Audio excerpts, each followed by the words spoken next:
Hey guys, this is Ashi. Welcome back to the channel. This is my second video and it's a continuation of our previous video on chemical reactions and equations.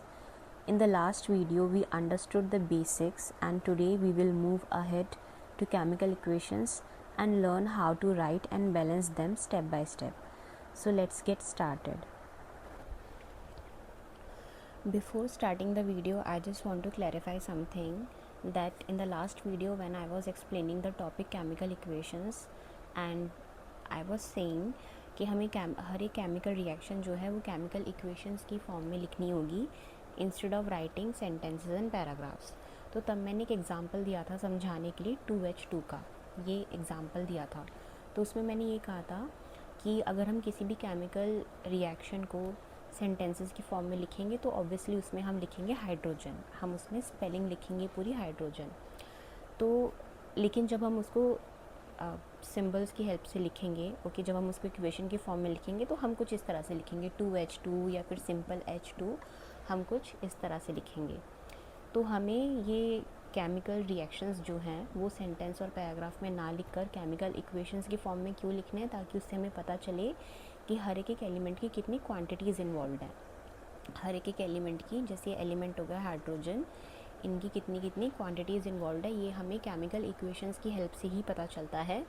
जब हम किसी भी reaction को equation की form में लिखते हैं तो हमको ये तभी पता चलता है। तो उसमें मैंने ये बोला था कि जैसे 2H2 हम लिखेंगे तो इसमें हाइड्रोजन के एटम्स हो गए हैं 2, but it's not 2, actually it's 2 + 2, 2 + 2 4।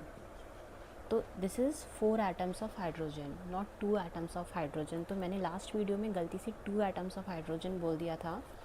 वो मैंने पूरी वीडियो एडिट और अपलोड होने के बाद जब मैंने वीडियो देखी तब मैंने देखा, that's why I was not able to correct it in the same video.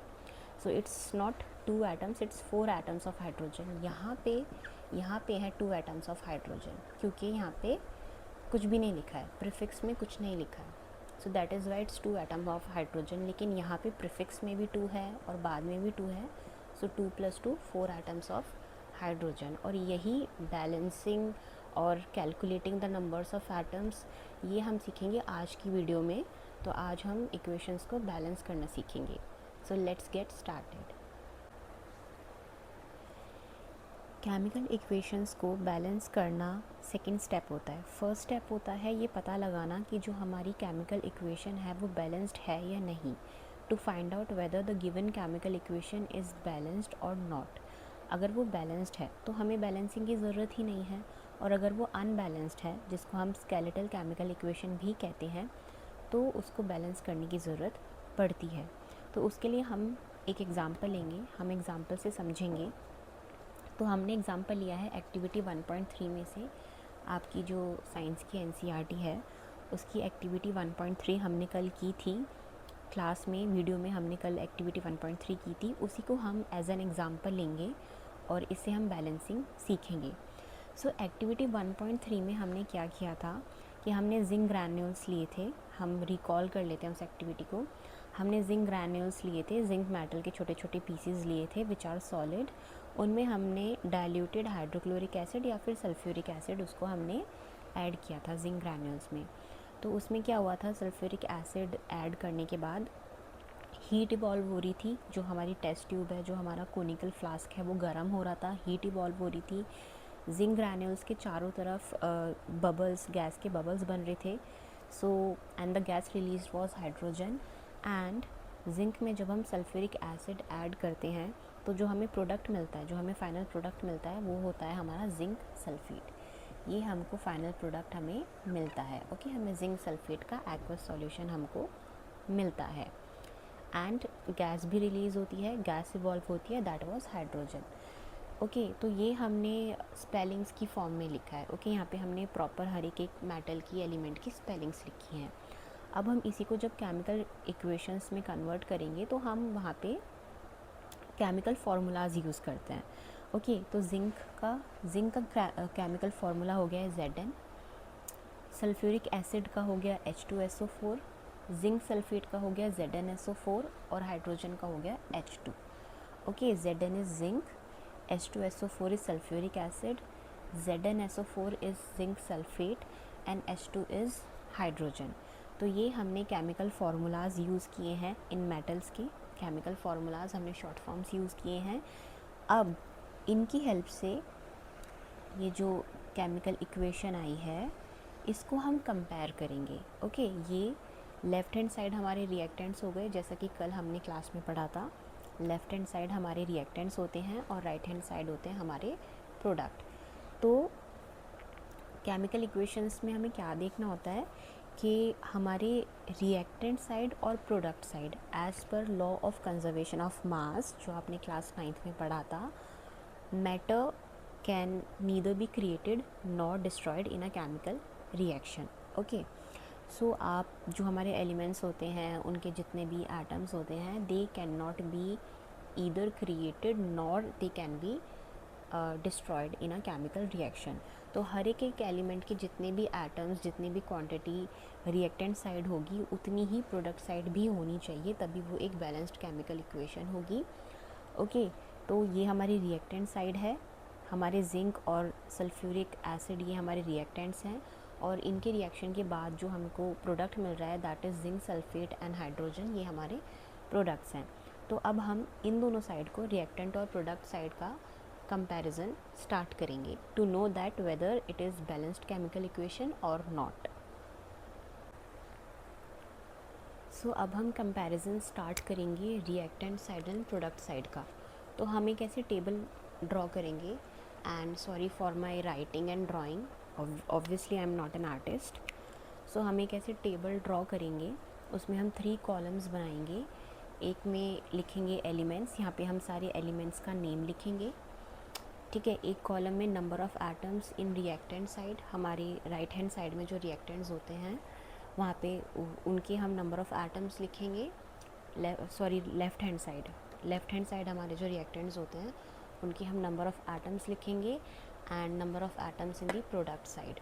Right hand side जो हमारे प्रोडक्ट्स होते हैं उनके हम नंबर ऑफ़ एटम्स यहाँ पर लिखेंगे, ठीक है।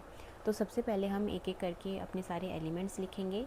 जैसे सबसे पहला एलिमेंट हमारा हो गया जिंक, सबसे पहला एलिमेंट हमारा हो गया जिंक, तो हमने यहाँ पे जिंक लिख दिया, ठीक है। नेक्स्ट हमारा एलिमेंट हो गया है hydrogen, H is for hydrogen, तो हमने हाइड्रोजन लिख दिया। Next element is S for sulphur, Z N zinc, H is for hydrogen, S is for sulphur, तो हमने सल्फ़र लिख दिया।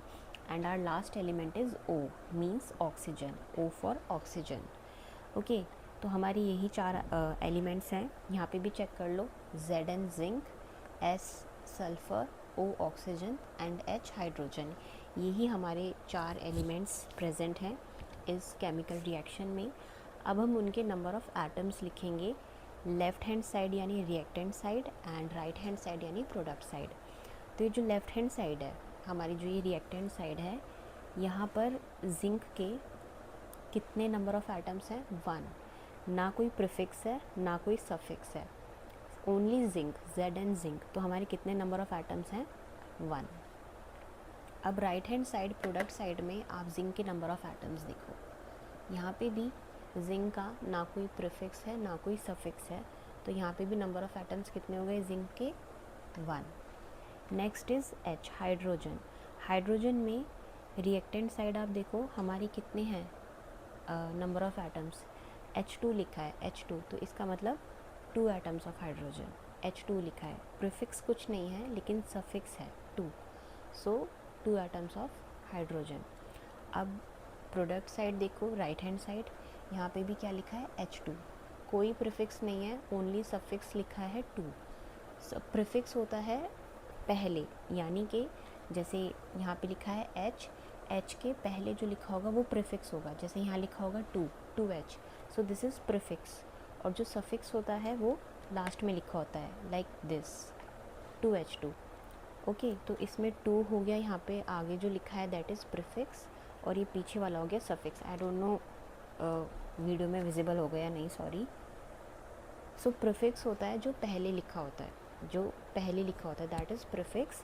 लाइक यहाँ पे देख लो, ये Zn है, अगर मैं इसके आगे यहाँ पे 2 लिख देती हूँ, सो दिस इज़ प्रीफिक्स, और अगर मैं इसके पीछे 2 लिख देती हूँ, दिस इज़ सफिक्स। तो जो आगे लिखा होता है प्रीफिक्स जो पीछे लिखा होता है सफिक्स। ओके, नाउ सो यहाँ पे भी हाइड्रोजन के कितने एटम्स हैं?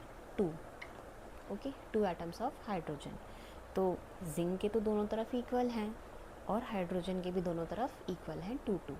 Okay, now let's come to next element which is sulphur S. S के आगे देखो ना कोई प्रीफिक्स है, ये H2 2 हाइड्रोजन का 2 है, सल्फर का नहीं है, तो सिंगल एक्स एस लिखा है यहाँ पे। तो कितना? 1 एटम ऑफ सल्फर। यहाँ पे भी एस सिंपल एस लिखा है, ना कोई प्रीफिक्स है ना कोई सफिक्स है, तो यहाँ पे भी 1 atom of sulphur. Next is oxygen. Oxygen के कंपेयर करो O4, क्या लिखा है? O4, सफिक्स में 4 लिखा है, सो 4 एटम्स ऑफ ऑक्सीजन। और यहाँ पे reactant side sorry product side, reactant side 4 atoms of oxygen, और यहाँ पे प्रोडक्ट साइड भी O4 लिखा है, सफिक्स में 4 लिखा है, सो यहाँ पे प्रोडक्ट साइड भी 4 atoms of oxygen.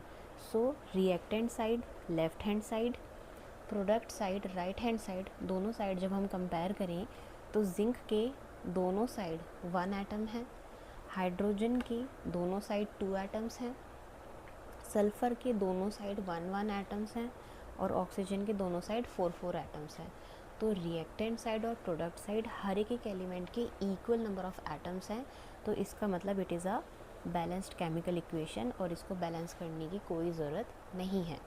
Okay, so reactant side left hand side और product side right hand side हर एक एलिमेंट के नंबर ऑफ एटम्स इक्वल हैं। जिंक के 1 हाइड्रोजन के 2 सल्फ़र के 1 एंड ऑक्सीजन के 4 and 4 on both the sides. So हर एक एलिमेंट के नंबर ऑफ एटम्स दोनों ही साइड इक्वल हैं, so that means it is a balanced chemical equation. So इसको बैलेंस करने की कोई ज़रूरत है ही नहीं। अब हम एक और एग्जाम्पल लेंगे।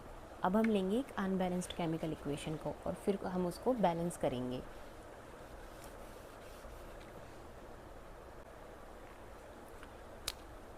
सो हमने नेक्स्ट एग्जाम्पल लिया है iron Fe। Fe is iron. Okay, Fe जो है वो आयरन का केमिकल फार्मूला है। सो आयरन प्लस स्टीम, यहाँ पे H2O इज़ वाटर, तो वाटर यहाँ पे लिक्विड फॉर्म में नहीं है, अब वो गैशियस स्टेट में है, यानी स्टीम की फॉर्म में है। So iron plus H2O gives Fe3O4 plus H2। When iron react with water in the form of steam, it gives iron oxide plus hydrogen gas। Okay, जब आयरन वाटर के साथ react करता है, H2O in the form of steam, steam के साथ जब react करता है तो आपको मिलता है iron oxide and hydrogen gas evolve होती है which is hydrogen. So conditions को अप्लाई करते हुए देखें तो हमने पढ़ा था कि जब किसी रिएक्शन में गैस का इवोल्यूशन होगा तो it is a chemical reaction. So यहाँ पे गैस का इवोल्यूशन हो रहा है, ये वाली कंडीशन अप्लाई हो रही है, आपको एक न्यू प्रोडक्ट मिल रहा है, टोटली न्यू प्रोडक्ट। ओके, इसकी डिफरेंट प्रॉपर्टीज़ हैं ओरिजिनल प्रोडक्ट से, तो yes it is a chemical reaction. अब हमें ये देखना है कि ये chemical reaction balanced chemical reaction है या नहीं। तो आपको ये रिएक्शन समझ आ गई है। When iron react with steam, okay, Fe plus H2O gives Fe3O4 iron oxide and H2 gas आपको मिलती है। ओके, सो अब हम ये रिएक्टेंट साइड हमारी left hand side reactant side है और राइट हैंड साइड हमारी प्रोडक्ट साइड है, तो हम रिएक्टेंट साइड और प्रोडक्ट साइड को अब हम कंपेयर करेंगे। सो फिर से हम एक ये टेबल बना लेंगे, दोबारा अच्छी नहीं बनी है आई नो, बट हम ये दोबारा टेबल बनाएंगे। यहाँ पे 3 columns elements, okay, number of atoms in reactant side यानी LHS left hand side and number of atoms in product यानी right hand side RHS। Okay, so हम एक एक करके अपने एलिमेंट्स लिखेंगे। पहला है हमारा Fe iron. Okay, first is Fe, then H hydrogen, H is for hydrogen, ये हमने लिख दिया H। नेक्स्ट एलिमेंट है O ऑक्सीजन, तो हमने लिख दिया ऑक्सीजन। अब प्रोडक्ट साइड भी आप चेक कर लो, हमारे पास है आयरन, ऑक्सीजन एंड हाइड्रोजन, यही 3 एलिमेंट हमारे पास प्रोडक्ट साइड है और रिएक्टेंट साइड है। अब हम इनके नंबर ऑफ़ एटम्स कंपेयर करेंगे। सो सबसे पहले हम देखेंगे रिएक्टेंट साइड, जो आपकी लेफ़्ट हैंड साइड है, रिएक्टेंट साइड हम यहाँ पर देखेंगे। तो Fe आयरन के कितने नंबर ऑफ़ एटम्स हैं? 1। ना कोई प्रीफिक्स है ना कोई सफिक्स है, सो 1। हाइड्रोजन पर आएँ तो हाइड्रोजन है H2, प्रीफिक्स नहीं है लेकिन सफिक्स है 2, सो 2 atoms of hydrogen. Next oxygen, oxygen में लिखा है O, ना कोई प्रीफिक्स है ना कोई सफिक्स है, ये 2 हाइड्रोजन का है, ऑक्सीजन का नहीं। ये 2 हाइड्रोजन का सफिक्स है, ऑक्सीजन का प्रीफिक्स नहीं, to be clear. Okay, so oxygen का सिर्फ O लिखा है तो यानी 1 atom of oxygen. So reactant side, left hand side हमारे पास क्या है? 1 atom of iron Fe, okay, 2 atoms of hydrogen and 1 atom of oxygen. अब हम चेक करेंगे प्रोडक्ट साइड। प्रोडक्ट साइड आ जाओ, right hand side. Right hand side, product side, हमारे आयरन के कितने एटम्स हैं? कोई प्रीफिक्स नहीं है लेकिन सफिक्स है 3, सो 3 atoms of iron Fe, 3 atoms. Oxygen के लिए लिखा है O4, तो ऑक्सीजन के कितने आपके एटम्स हो गए हैं? 4 atoms of oxygen. And H2 is hydrogen, so 2 atoms of hydrogen. Again I repeat, F3 is iron, तो आयरन के कितने एटम्स हैं? 3। O4 इज़ ऑक्सीजन, तो ऑक्सीजन के कितने हैं? 4। And H2 is hydrogen, so hydrogen के कितने एटम्स हैं? 2। अब आप इस टेबल को कंपेयर करोगे तो आयरन के रिएक्टेंट साइड है 1 एटम और प्रोडक्ट साइड है 3। अनबैलेंस्ड, रिएक्टेंट साइड 1 एटम है और प्रोडक्ट साइड 3। तो matter can neither be created nor destroyed. किसी भी मैटर को ना कोई भी एलिमेंट केमिकल रिएक्शन में जितने उसके एटम्स रिएक्टेंट साइड होंगे उतने ही प्रोडक्ट साइड भी होने चाहिए। यही कहता है law of conservation of mass. Okay, so यहाँ पर आयरन के ज़्यादा एटम्स हैं, यहाँ पे कम है। हाइड्रोजन यहाँ भी 2 है, यहाँ भी 2 है, चलो ये तो इक्वल है, हाइड्रोजन दोनों तरफ इक्वल है अभी के लिए, फॉर नाउ। ओके, ऑक्सीजन के रिएक्टेंट साइड है 1 एटम और प्रोडक्ट साइड है 4 एटम्स, सो यहाँ पे भी ये अनइक्वल आ रहा है। So this is a unbalanced और स्केलेटल केमिकल इक्वेशन। ये हमारी एक अनबैलेंस्ड और स्केलेटल केमिकल इक्वेशन है and it needs to be balanced. और अब हम इसको बैलेंस करना सीखेंगे कि एक अनबैलेंस्ड केमिकल इक्वेशन को, स्केलेटल केमिकल इक्वेशन को किस तरह से बैलेंस किया जाता है, ये अब हम सीखेंगे। ओके, सो अब हम स्टार्ट करते हैं इस अनबैलेंस्ड केमिकल इक्वेशन को बैलेंस करना। सो जब हम बैलेंस करना स्टार्ट करते हैं, सो ऐसा कोई रूल नहीं है कि आपको रिएक्टेंट साइड से स्टार्ट करना है या फिर प्रोडक्ट साइड से स्टार्ट करना है, ऐसा कोई रूल नहीं है। आप किसी भी एलिमेंट से फर्स्ट ऑफ ऑल आप जो बैलेंसिंग स्टार्ट करोगे वो आप एक एलिमेंट से स्टार्ट करोगे। ऐसा नहीं है कि पूरी इक्वेशन को एक ही बार में बैलेंस कर दोगे, नहीं, ऐसा नहीं हो सकता, ऐसे गलत हो जाएगी इक्वेशन। सो आप बैलेंसिंग एक एक एलिमेंट से इंडिविजुअली एक एक एलिमेंट को बैलेंस करोगे, तब जाकर एंड में आपकी पूरी इक्वेशन बैलेंस होती है।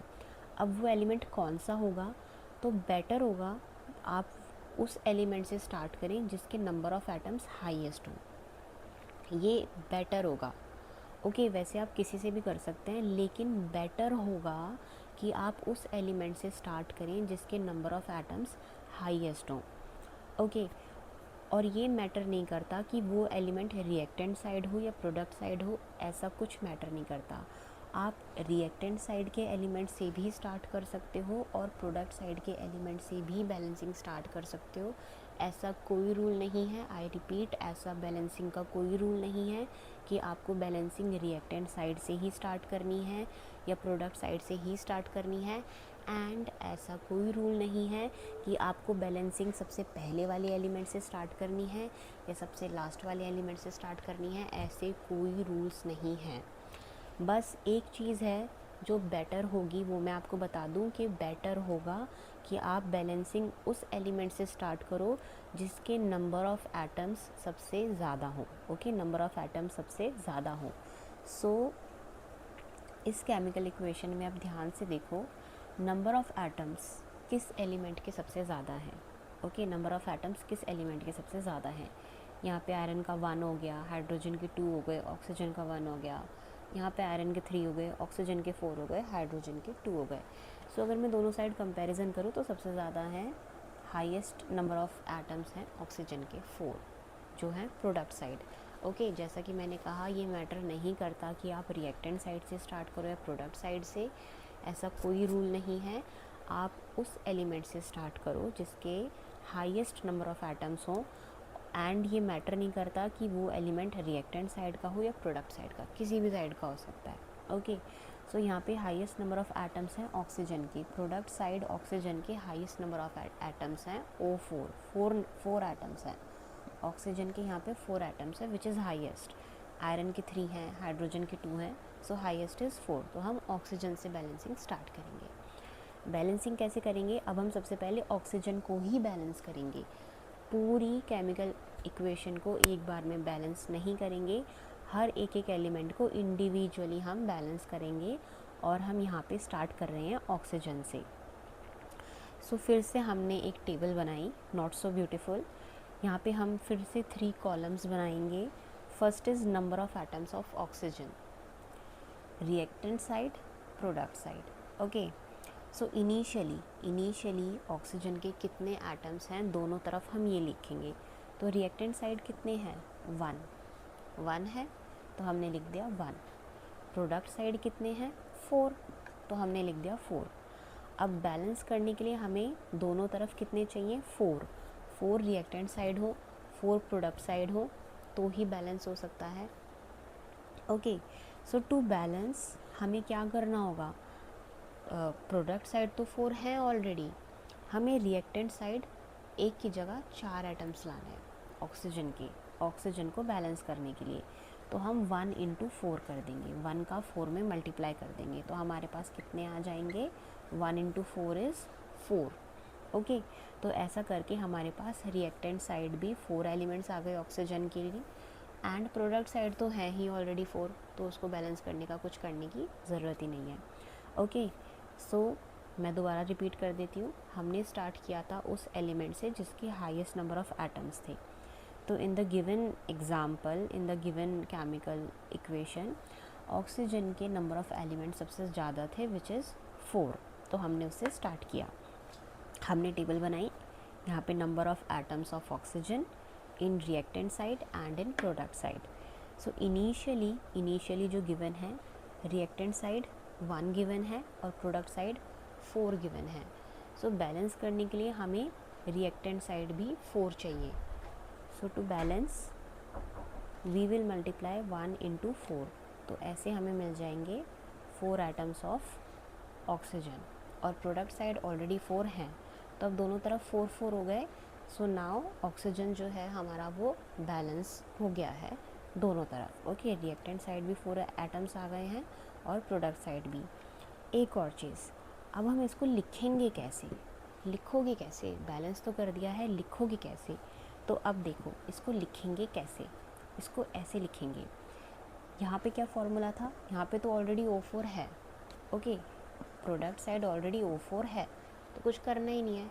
चेंज कहाँ हम लाए हैं? रिएक्टेंट साइड, हमने रिएक्टेंट साइड चेंज किया है, तो फॉर्मूला भी यहीं पे चेंज होगा, यहीं पे हमको मॉडिफाई करना होगा। अब एक बात ध्यान से सुनना, जो एक्चुअल फॉर्मूला है उसको आप ऑल्टर नहीं करोगे। जो एक्चुअल फार्मूला गिवन है H2O, इसको आप ऑल्टर नहीं करोगे, ये फार्मूला एज इट इज़ रहेगा।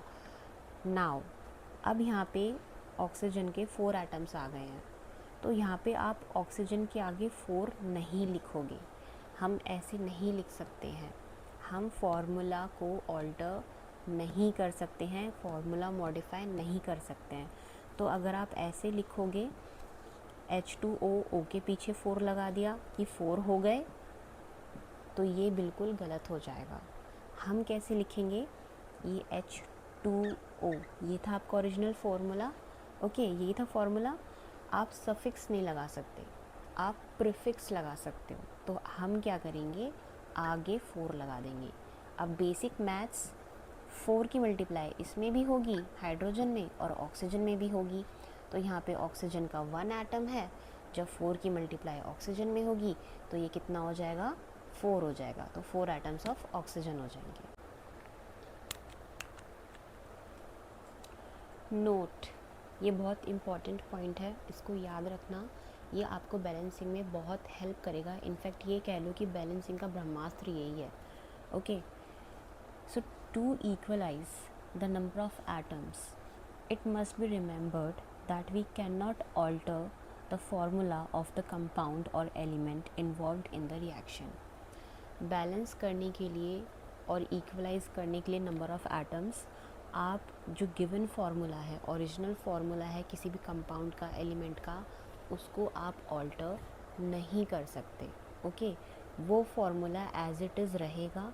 आप उसके आगे क्या कर सकते हो बैलेंस करने के लिए, कोएफिशिएंट कह लो या फिर प्रीफिक्स कह लो, आप वो लगाओगे। Okay, for example to balance oxygen atom, जो अभी हमने किया, to balance oxygen atom we can put coefficient 4 as 4H2O। Okay, यही तो फार्मूला गिवन था, H2O, ये फार्मूला गिवन था। तो इसको बैलेंस करने के लिए 1 एटम है, इसकी मल्टीप्लाई हमने 4 में कर दी। ओके, इसकी मल्टीप्लाई हमने 4 में कर दी, तो हमको मिल गए 4 एटम्स ऑफ हाइड्रोजन, हमें मिल गए ऑक्सीजन, 4 एटम्स ऑफ ऑक्सीजन हमको मिल गए। तो हम उसको लिखेंगे कैसे, ये थी सारी बात। तो आप जो है कोएफिशिएंट जो 4 का है, वो आप इसको एज अ कोएफिशिएंट यूज़ कर सकते हो, एज अ प्रीफिक्स यूज़ करते हो, सफिक्स नहीं।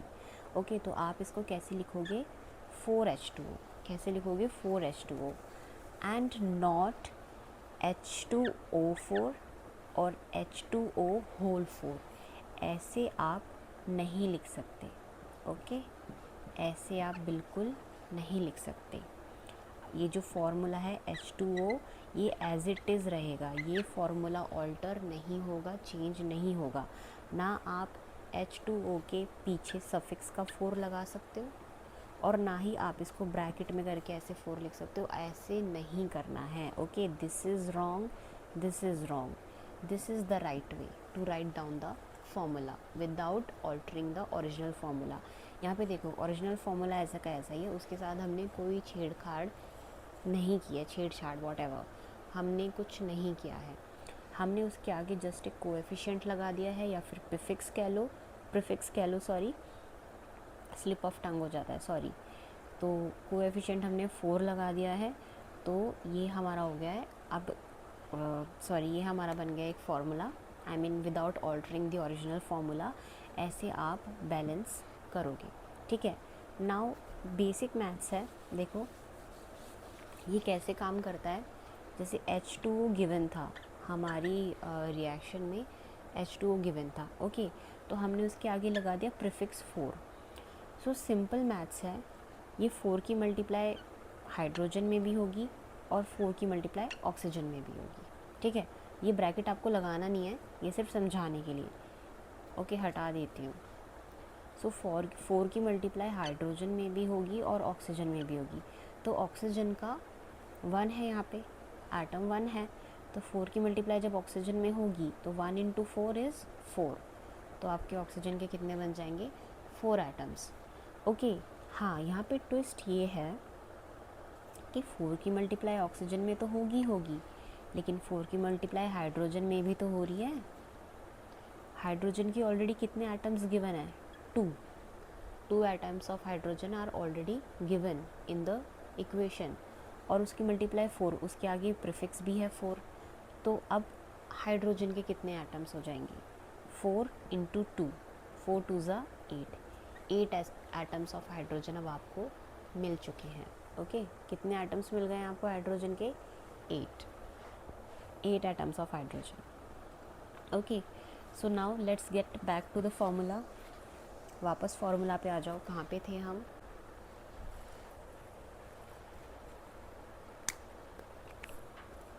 ऑक्सीजन को बैलेंस करने के बाद हमारे पास आ गई है partially balanced equation. Okay, so oxygen को बैलेंस करने के बाद अब हमारी इक्वेशन, न्यू इक्वेशन क्या बन जाती है, Fe प्लस 4H2O। आप सब जानते हैं ये 4 कहाँ से आया है, प्रीफिक्स कोएफिशिएंट 4 कहाँ से आया है, हमने ऑक्सीजन को बैलेंस किया है। सो उसको ऑक्सीजन के यहाँ पे 4 एटम्स, इनको 4 बनाने के लिए हमने ये कोएफिशिएंट 4 लगाया है। Okay, so the equation becomes Fe plus 4H2O gives Fe3O4 plus H2। अब यहाँ पे देखो, यहाँ पे भी ऑक्सीजन के 4 एटम्स हैं और यहाँ पे भी 4 into O, 4 atoms of oxygen. Okay, 4 atoms of oxygen and 4 atoms of oxygen. So ये है हमारी partially balanced equation. Now oxygen was the highest, मतलब ऑक्सीजन एलिमेंट के हाईएस्ट नंबर ऑफ एटम्स थे जिससे हमने स्टार्ट किया था। अब सेकंड हाईएस्ट एलिमेंट पे हम जाते हैं। सो Fe आयरन का 1 है। ओके, यहाँ पे आयरन के 3 हैं। ओके, हाइड्रोजन के यहाँ पे 2 हैं, लेकिन यहाँ पे हाइड्रोजन के अब कितने हो गए हैं, 4। पहले अर्लियर हाइड्रोजन के यहाँ पे 2 एटम्स ही थे। अर्लियर, अभी पहले, थोड़ी देर पहले तक यहाँ पे reactant side, left hand side hydrogen के 2 एटम्स थे, लेकिन 4 का कोएफिशिएंट लगने के बाद अब हाइड्रोजन के यहाँ पे कितने एटम्स हो जाते हैं, 4 into 2। इस कोएफिशिएंट का यहाँ पे सफिक्स में मल्टीप्लाई हो जाता है।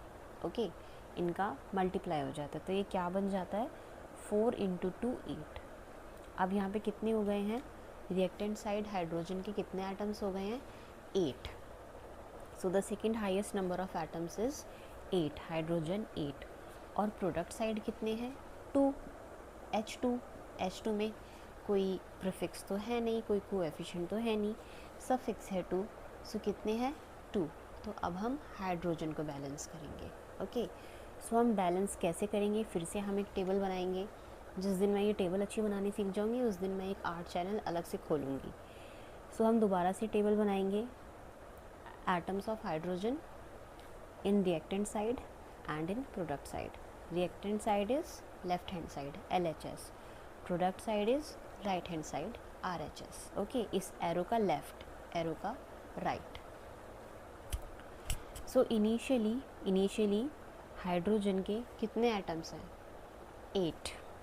ओके, 8 इन 4H2O। ये 8 कहाँ से आया, 4H2O। 2 थे पहले से, 4 का कोएफिशिएंट लग गया, तो 4 2 इनकी मल्टीप्लाई जब हो जाएगी 4 2 8। सो इनिशियली आपके पास अब हाइड्रोजन के कितने एटम्स आ गए हैं, 8 इन दी रिएक्टेंट साइड। और प्रोडक्ट साइड कितने हैं, 2। 2 कहाँ से आया, H2O, सॉरी H2 यहाँ पे H2। सो 2। अब बैलेंस करने के लिए हमें कितने चाहिए होंगे, हमें रिएक्टेंट साइड 8 हैं, तो प्रोडक्ट साइड भी हमें बैलेंस करने के लिए 8 ही चाहिए होंगे। सो हम क्या करेंगे, 4 का मल्टीप्लाई, 4 2 8। हम यहाँ पे 4 का मल्टीप्लाई कर देंगे, यहाँ तो है ही ऑलरेडी 8, यहाँ पे हम 4 का मल्टीप्लाई कर देंगे। तो जब हम 2 में 4 का मल्टीप्लाई कर देंगे तो हमारे पास क्या हो जाएंगे, 4 2 8 atoms of hydrogen on the product side also. So जैसा कि अभी मैंने आपको बताया कि जो ओरिजिनल फार्मूला है आप उसको अल्टर नहीं कर सकते।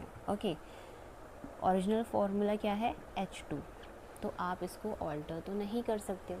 तो अब हम इसको 8 को लिखेंगे कैसे, हम इसके आगे 4 का कोएफिशिएंट लगा देंगे। सो 4 की जब 2 में मल्टीप्लाई होगी तो ये 4 into 2 8 एटम्स ऑफ हाइड्रोजन बन जाएगा। ओके, सो यहाँ पे 4H2O है, सो ये प्रोडक्ट साइड क्या बन जाएगा, यहाँ पे हम 4 लगा देंगे, 4H2 हो जाएगा। तो अब यहाँ पे भी देखो 4 into 2 8 एटम्स ऑफ हाइड्रोजन, और प्रोडक्ट साइड भी 4 into 8 atoms of hydrogen, sorry 4 into 2 8 atoms of hydrogen on the product side and 4 into 2 8 atoms of hydrogen in the reactant side. So दोनों तरफ reactant side और product side हमारे 4 atoms of hydrogen हो गए हैं। Okay, सो इसको हम कैसे लिखेंगे, हम H2 के आगे कोएफिशिएंट लगा देंगे 4 का, क्योंकि जो ओरिजिनल फार्मूला है H2 उसको हम ऑल्टर नहीं कर सकते, चेंज नहीं कर सकते। ओके, हम कैसे नहीं लिख सकते इसको, हम ऐसे नहीं लिख सकते, जैसे H2 गिवन है तो इसी के आगे इंटू 4 नहीं लिख सकते। ओके, या फिर H2 गिवन है, ऐसे ब्रैकेट में 4 नहीं लिख सकते, ऐसे हम नहीं लिख सकते। कैसे लिखना है हमको, जो ओरिजिनल फार्मूला है H2 उसके आगे हम कोएफिशिएंट लगा देंगे 4 का, प्रीफिक्स लगा देंगे 4 का। So 4 into 2 8 atoms of hydrogen. Okay, so अब हमने ऑक्सीजन को बैलेंस कर लिया, हमने हाइड्रोजन को बैलेंस कर लिया, last but not the least iron. Okay, oxygen balance हो गया, हाइड्रोजन बैलेंस हो गए, अब हम आयरन को बैलेंस करेंगे।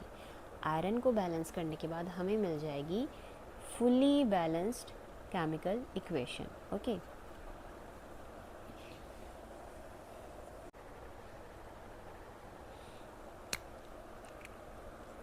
सो ऑक्सीजन को हमने बैलेंस कर लिया है, हाइड्रोजन को हमने बैलेंस कर लिया है। इन दोनों को बैलेंस करने के बाद हमारे पास आती है पार्शियली बैलेंस्ड इक्वेशन, वो है Fe plus 4H2O gives Fe3O4 plus 4H2। ये वाला कोएफिशिएंट 4 का आया ऑक्सीजन को बैलेंस करने के बाद, और यहाँ पे 4 का कोएफिशिएंट आया है हाइड्रोजन को बैलेंस करने के बाद। ओके, अब हमें लास्ट बैलेंसिंग करनी है आयरन की। अब देखो रिएक्टेंट साइड जब हम देखेंगे तो आयरन के कितने एटम्स हैं, 1, सिंगल Fe लिखा है, ना कोई प्रीफिक्स है ना कोई सफिक्स है। सो Fe के कितने नंबर ऑफ़ एटम्स हैं, 1। और जब हम प्रोडक्ट साइड देखेंगे राइट हैंड साइड पे, तो हमारे आयरन के कितने नंबर ऑफ़ एटम्स हैं, 3, Fe3 लिखा है। सो नंबर ऑफ़ एटम्स कितने हो गए हमारे यहाँ पे, 3। सो ऑब्वियसली दोनों इक्वल नहीं है, तो अब हम आयरन की बैलेंसिंग करेंगे। सो अब हम एक सुंदर सी फिर से टेबल बनाएंगे, atoms of iron in reactant side and in product side. Initially कितने हैं reactant side, left hand side कितने हैं, 1 इन Fe, 1 Fe में नंबर ऑफ़ एटम्स यहाँ पे देखो कितने हैं, कोई प्रीफिक्स नहीं है, कोई सफिक्स नहीं है, सो 1 इन Fe। ओके, और product side right hand side कितने, 3 इन Fe3O4। यहाँ पे इस फॉर्मूला में देखें तो कितने हैं, Fe3 लिखा है, सो 3 नंबर ऑफ़ एटम्स हैं। अब प्रोडक्ट साइड 3 है, रिएक्टेंट साइड 1 है, तो हमें बैलेंस करने के लिए कितने चाहिए, हमें रिएक्टेंट साइड बैलेंस करना होगा, और हमें बैलेंस करने के लिए इसका मल्टीप्लाई कर देंगे हम 3 से। सो जब हम 1 का मल्टीप्लाई करेंगे 3 से, देन वी गेट 3। सो यहाँ पर भी हो गए हैं 3 atoms of iron. Okay, so अब रिएक्टेंट साइड 3 का मल्टीप्लाई करने के बाद रिएक्टेंट साइड और प्रोडक्ट साइड, अब दोनों में नंबर ऑफ़ एटम्स हो गए हैं आयरन के 3 एंड 3। अब अगेन हम इसको लिखेंगे कैसे, जैसे ये ओरिजिनल फार्मूला है Fe, इसको हम ऑल्टर नहीं कर सकते, तो हम 3 का कोएफिशिएंट लगा देंगे 3 ऐसे। ओके, प्रोडक्ट साइड तो ऑलरेडी Fe3 लिखा है, तो कोई चेंज लाना नहीं है। रिएक्टेंट साइड हमने बैलेंस किया था, तो Fe के आगे हम 3 का कोएफिशिएंट लगा देंगे। अब Fe लिखा है, हमको क्या नहीं करना है, हम Fe3 नहीं लिख सकते। ओके, या फिर Fe ब्रैकेट में करके 3 ऐसे हम नहीं लिख सकते, ये हमको नहीं करना है। क्या है लिखने का तरीका, कि Fe से पहले कोएफिशिएंट लगा देंगे हम 3। This is the right way to write down any balanced equation. ठीक है, any balanced compound element whatever, so this is the right way. Okay, so अब आपने देख लिया, हमने ऑक्सीजन को बैलेंस कर लिया है, हमने हाइड्रोजन को बैलेंस कर लिया है, हमने आयरन को बैलेंस कर लिया है। आयरन को बैलेंस करने के बाद यहाँ पे कोएफिशिएंट लग गया है 3 का, ऑक्सीजन को बैलेंस करने के बाद यहाँ लगा था 4 का कोएफिशिएंट, और हाइड्रोजन को बैलेंस करने के बाद लगा H से पहले कोएफिशिएंट 4 का। सो अब हमारे पास कंप्लीट बैलेंस्ड इक्वेशन, हमने तीनों एलिमेंट थे, 3 ही एलिमेंट थे, आयरन था, हाइड्रोजन था और ऑक्सीजन थे। सबसे पहले हमने ऑक्सीजन को बैलेंस किया, फिर हाइड्रोजन को, और लास्ट में आयरन को, Fe को। तो अब सारे एलिमेंट्स को बैलेंस्ड करने के बाद हमारे पास आ जाएगी बैलेंस्ड केमिकल इक्वेशन। वो कैसी दिखेगी, 3Fe plus 4H2O gives Fe3O4 plus 4H2. This is our complete balanced chemical equation. Oxygen, hydrogen, iron तीनों एलिमेंट्स को बैलेंस करने के बाद जो हमारी कंप्लीट बैलेंस्ड इक्वेशन आती है वो है 3Fe plus 4H2O gives Fe3O4 plus 4H2. जब हमने ऑक्सीजन को बैलेंस किया तो यहाँ पर 4 का कोएफिशिएंट आया, जब हमने हाइड्रोजन को बैलेंस किया तो यहाँ पे 4 का कोएफिशिएंट आया, एंड एट लास्ट जब हमने आयरन को बैलेंस किया तो यहाँ पर 3 का कोएफिशिएंट आया. Okay, so the number of atoms of elements on both the sides are equal, therefore the equation is now balanced. दोनों तरफ reactant side and product side हर एक एलिमेंट के नंबर ऑफ एटम्स अब इक्वल हैं. देखो यहाँ पे भी आयरन के 3 एटम्स हैं, यहाँ पे भी आयरन के 3 एटम्स हैं, यहाँ पे हाइड्रोजन के 4 × 2 8 एटम्स हैं, यहाँ पे भी हाइड्रोजन के 4 × 2 8 एटम्स हैं. ऑक्सीजन के 4 × 1 4 एटम्स हैं ऑक्सीजन के, यहाँ पे O4, तो यहाँ पे भी ऑक्सीजन के 4 एटम्स हैं.